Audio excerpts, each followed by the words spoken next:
राम समर्थ श्रीराम. दशक 5, समास 4, उपदेश लक्षण. या समासात काय सांगितलंय तर अनेक गुरु काय काय वेगवेगळं सांगत असतात पहा.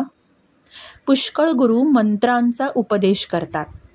शिवमंत्र सांगतात, भवानी मंत्र सांगतात, काली मंत्र, जितके देव तेवढे मंत्र सांगतात. कोणी खेचरी, भूचरी, चाचरी, अगोचरी मुद्रा कराव्या असं सांगतात. कोणी स्तंभन, मोहन, उच्चाटन अशी चेटकं करायला लावतात. तीर्थयात्रा, स्नान, दान, यम, नियम, प्राणायाम, प्रत्याहार इत्यादी सगळ्या साधनांनी मिळवलेलं पुण्य पुष्कळ असतं. पण आत्मज्ञानाची पुण्याई या सर्वांपेक्षा कोटीपटीने अधिक असते असं समर्थ सांगतायत. म्हणजे काय होतं, अज्ञानापोटी कोणताही गुरु केला जातो.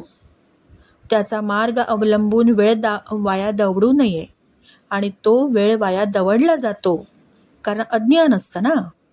आयुष्य अखेर मात्र काय होतं, असा गुरु केल्यामुळे पश्चात्तापाची पाळी येते. हाती धड प्रपंच सुख लागलेलं नसतं ना परमार्थ संपन्न झालेला असतो. कोणते तरी तंत्र मंत्र, थातुरमातुर मंत्र यांच्याच मागे लागून, अशाच गुरूंच्या नादी लागून जन्म विफल होतो.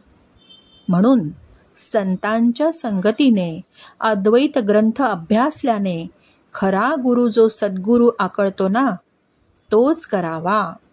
सद्गुरू कधीही शिष्याची भलामण करत नाही.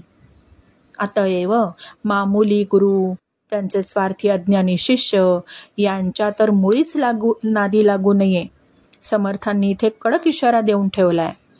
पण बघतोय आपण आजच्याही काळामध्ये अनेक जण, बहुतांशी लोक अशा गुरूंच्या नादी लागलेले आहेत. सद्यस्थितीमध्ये असे उघड प्रकार आपण बघतो आहोत. समर्थांचा भक्ती मार्ग कसा आहे, ज्ञानाधिष्ठित आहे. दासबोध हे डोळे उघडण्यासाठीचं अंजन आहे, ज्ञानांजन. म्हणूनच सावधपणा हे दासबोधातल्या 4 सूत्रांपैकी एक सूत्र आहे जे यामध्ये गुंफलंय. अर्थातच दासबोध वाचल्यानेच हे कळेल ना. मागची स्टार नोट सांगते, समर्थांची समाज सापेक्ष दृष्टी दुर्लक्षण्यासारखी नाही. डोळे उघडा, दासबोध वाचा आणि जीवनाचं कल्याण करून घ्या. श्रीराम समर्थ श्रीराम.